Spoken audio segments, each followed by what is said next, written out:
শীতকালীন সবজির মধ্যে আমার এবং আমার মেয়ের খুব পছন্দের খাবার হচ্ছে কালাই ডাল দিয়ে পালং শাক। আপনারা কে কে খেয়েছেন অবশ্যই কমেন্ট করে জানাবেন। সো এই জন্য নিয়ে নিলাম প্রথমে কালাই ডাল, ধুয়ে নিয়েছি, সাথে নিয়েছি পালং শাক, তাও পরিষ্কার করে কেটে ধুয়ে নিয়েছি। এরপরে এটাকে প্রেসার কুকারে সিটি দিতে নিব।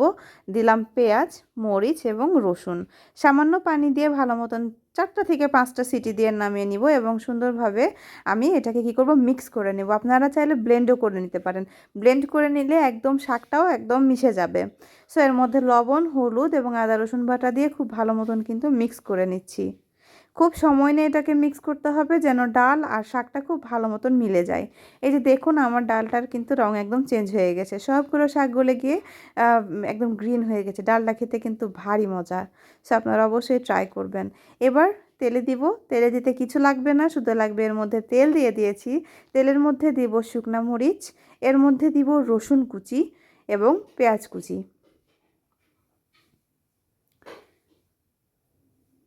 দিয়ে খুব ভালো মতন ভেজে নিব। পেঁয়াজ বেশি দেওয়ার প্রয়োজন নেই, একটু রসুন আর শুকনো মরিচটা বেশি দিলে খুব বেশি ভালো লাগে। এটাকে ব্রাউন কালার হয়ে গেলে এর মধ্যে আপনারা চাইলে 5 ফোড়ন দিতে পারেন, আমি খাই না তো দেইনি। সো এই যে কালারগুলো সুন্দর চেঞ্জ হয়ে গেছে এবং আমি ডালগুলো দিয়ে দিলাম। খুব ভালো মতন বলক আসার পরে এটাকে কিন্তু নামিয়ে নিতে হবে। খেতে কিন্তু অনেক মজা এবং অনেক সুন্দর হয়। এই ডালটা খেতে বাচ্চারাও কিন্তু খুব পছন্দ করবে।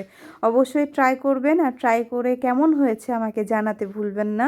আর আমার চ্যানেলে নতুন হলে অবশ্যই সাবস্ক্রাইব করে আমার পাশে থাকবেন, তাহলে তো অনেক নতুন নতুন রেসিপি নিয়ে আসতে পারবো। সো আমার ডালটা কিন্তু রেডি হয়ে গেছে।